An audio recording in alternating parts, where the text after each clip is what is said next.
So I really debated between 3 movies what was going to get a full review from me. I will still talk about the other 2 movies eventually, but it was between VHS Beyond, which we're obviously talking about today, Azrael, and Never Let Go, which I will be, you know, watching those movies as well. I'm bummed I couldn't see them in theaters. Plus, it's a found footage movie, and I obviously am a found footage fiend, and I should put that on a shirt. Merch? Found footage fiend?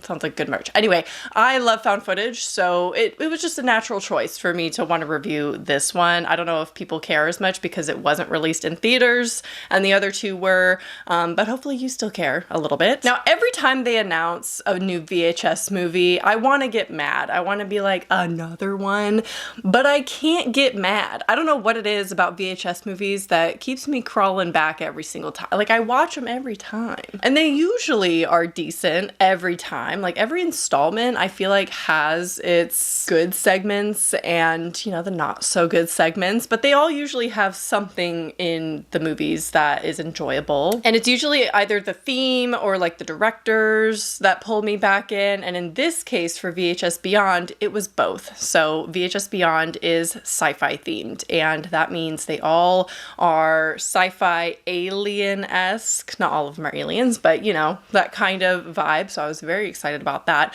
And then also director-wise, Kate Siegel directed a short, who is the wife of Mike Flanagan, and he wrote the short that she directed. So I was very excited because it's her directorial debut. So yeah, I got my hopes up a little bit for this VHS movie. This is the 7th movie in the VHS franchise, not including the spin-offs. So I think we kind of all know what to expect, the formatting of VHS movies, and you know what we're gonna get. We're gonna like some, we're not gonna like some. That's just a given. Some shorts are better than others. There's usually one main overarching story that kind of links all of them together or kind of describes the origin of the tapes that we're about to be watching, and in between each short it cuts back to the original main story. And in this one it did a mockumentary style, and then there are 6 shorts overall including the main story, so 5 individual shorts and then the bigger story that we cut in between. And I'm going to kind of go over them each individually in chronological order, and then I will tell you which ones are my fave and where they all rank. So I will be ranking all of them. I just thought I'd give my brief thoughts on all of the shorts, tell you which ones are my favorites and my least favorites. First, we'll start with Abduction, Adduction, which is the main story. So this is directed by Jay Cheel, and this was like the overarching one. And this one I found to be pretty effective because it's mockumentary style, and I love a good mockumentary style when it's done really well and they have really believable people that they're interviewing. I enjoyed it. I thought it was cool and kind of reminded me of Fourth Kind a little bit with the alien footage, especially at the end of the movie. Definitely very Fourth Kind. I got the Sci-Fi. I thought it was really good. And I like that it had like alien experts chiming in on footage and, you know, deciding whether or not alien sightings are real and all that kind of backstory. I thought that was really good backdrop for all of the shorts in this movie. But I don't think that's why we watch these movies, to be honest. I feel like we watch them for the main shorts that are really packed with horror. I feel like the main story usually doesn't have a lot going on horror-wise. Obviously there's a little bit usually, but I feel like it's a story versus the horror story, you know what I mean? And so we watch these for the shorts. So the first short that we see is called Stork, and this is written and directed by Jordan Downey. And this one follows a group of officers that are investigating a kidnapping spree where 18 babies have been kidnapped. And as soon as they said that, I was like, this is gonna get weird. The baby stuff, there's been so much baby stuff lately. We just finished playing, side tangent, we just finished playing Resident Evil Village. I didn't expect the baby stuff in that, to be honest, but you know, that game was incredible. I loved it. So in Stork, they have someone who's hired to like film everything because, you know, it's like a weird situation, and then they all have helmet cams. So everything's shot in like first person, obviously. I feel like found footage is first person, but something about this kind of first person in this story felt very video game, which is probably why I thought about Resident Evil. Very video game-like to me, from like the actions of the characters characters, the decisions, the pauses in between action. It just felt very much like an action horror video game, which I really enjoyed. I love watching video games. I don't play them, but I do watch them. So this gave me that kind of vibe, and I was into it. I thought it was really fun. This is like an action-packed story, so less psychological. There's some strange, bizarre elements in this story. I thought the effects were really good and has some of the better horror visuals out of any of the shorts in this movie. This is also a live adaptation of an internet art piece as well, which I found really interesting. I think the reveal in this story is just so bizarre. I find that a lot of VHS shorts tend to go the bizarre route and like a little bit more for shock value than really story driven. So that's kind of what we know to expect from VHS stories. There obviously is a story, but I feel like we're looking at the visuals, like we're looking at the effects, we're looking at the horror elements, and they have to like jump right in, and this one definitely does that. It just like jumps right in, action-packed the whole way through. And horror-wise, I thought it was good. I thought it was a decent horror short. So I ranked this third overall out of the 5 original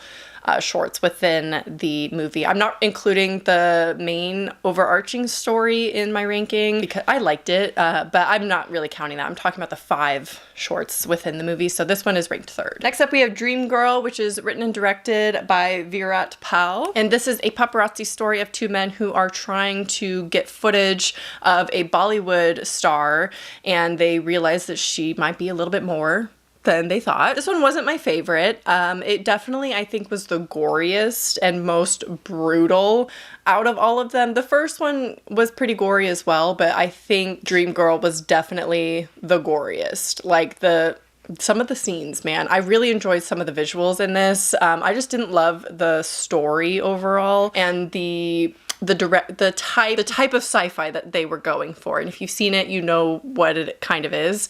It wasn't my favorite in comparison to like the other shorts in this movie that kind of went the more creative route. And I just don't want to say too much because I don't want to spoil any of them. I didn't love the sci-fi elements in Dream Girl. Wasn't my favorite. I do think this one gets a little bit over the top. That's another thing that VHS movies tend to do. They go way over the top to the point where they get a little bit silly goofy sometimes, where it's like, all right, that's just a little ridiculous. Okay. Super strong, lots of blood that is very watery, you know, like those kind of effects just don't really do it for me personally. I like the more disturbing visual ones or the psychological ones, which there aren't many in the VHS franchise. They usually go gore, I think, anyway, in my opinion. So this one definitely leans the more gory route, which is a very standard type of short film for a VHS movie. Overall, ranked 4th out of 5 in this list. Next up, we have Live and Let Die, which is written and directed by Justin Martinez. This one is the most creative. It gets the points for the most creative, iconic, genius idea for a short film. And the story and the concept of this one is my favorite out of all of them. It's not my favorite overall, but conceptually, genius. Honestly, I think this story would make for a really good short story, like written in a book. It's just like, why didn't I think of that, you know? So the story is a man takes his friends skydiving for his 30th birthday, and while they're up in the plane, they see a UFO in the sky. Horrifying. The anxiety in this situation is already sky high. Pun intended, I guess. And then you throw in the alien aspect and it's like, oh my God, like that concept is so horrifying when you think about it. To be up in the plane, you're about to jump out of this plane and you see a UFO flying next to you. I just love that concept. Like, I think that's such a simple concept, but it's so cool and unique. I also loved that this whole short was daytime shots. Like, all of it was during the day. And so we got a good look at everything. They're not trying to hide anything. And for that, I thought it looked good. My critique is it went a little cliche. The UFO itself, little cliche. I wish they were a little bit more creative with that aspect, but because the story and the concept was so creative and original, I can kind of forgive where they went with the alien-esque type situation, you know, like it not being the most creative aspect of the story, but the story itself just being so good. I just felt like the tension in this one was so high the entire time, like it never relented. I could not look away from this short. Like I was just so enthralled. And then in the final scenes, my jaw was on the floor. I was like, oh my God, they're going there. It was so cool. I do have critique as far as like character development, but I get it. It's a short. VHS movies, again, aren't super focused on the story and the character dynamics and things, but I wish this was a longer short. I wish it got more time to really build up that tension even more with the character development, so we know who we're following a little bit more. I mean, we know, but there's just so many people to keep track of, so it's like I'd like a little bit more there. So this would make for a really good, maybe not a full-length movie conceptually, but like a novella would be good. Maybe like an hour long movie would be really good. Overall, this short is ranked second in my ranking for this movie. It was so good. Like, I really loved it. Next up, we have Fur Babies by Justin Long and Christian Long, the brothers. This follows animal rights activists who decide to investigate a doggy daycare situation and, pretend to be someone boarding a dog, and things get weird. Things definitely get weird. This one's a no from me. This one didn't work for me for multiple reasons. Firstly, I didn't get the sci-fi element in this. Like, on a technical level, I feel like this is not a sci-fi, and it's definitely, if you would even consider it a sci-fi story, the least sci-fi in the entire movie, and was just really disappointing. Like, I was really let down. I was interested to see what Justin Long was going to do it as a short for VHS, but I feel like it really, again, I'm trying not to spoil anything. It felt very familiar. It felt very, very familiar and a little bit derivative, okay? The story concept and it's familiar. If you know what I'm talking about, it's Justin Long, okay? Which, again, you could argue is sci-fi, right? But not in the sense that all the other shorts were. I feel like all the other shorts were very sci-fi, and maybe technically it's sci-fi. I don't know. I feel like it's a little bit more body horror-esque, It's just like, I guess, I don't know. I didn't get the sci-fi. I didn't like this short. I didn't like how they were afraid to show a lot of things, probably because it looked bad. I don't want to sound mean, but I don't think it looked great. Like, the horror elements in this weren't great. The effects weren't good.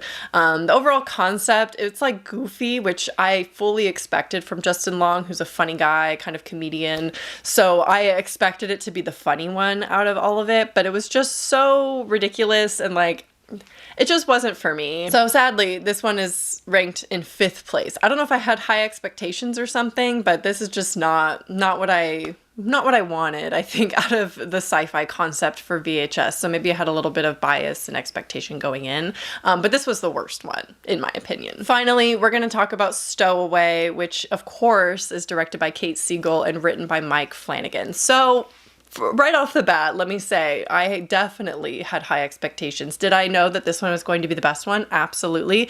And does that make me a little bit biased going in? Yes. Yes, it does. But it was indeed the best one. Hands down. Like, by a long shot, I feel like it was the best one. Something about Mike Flanagan really captures not only horror in a general sense, but that psychological horror with that story.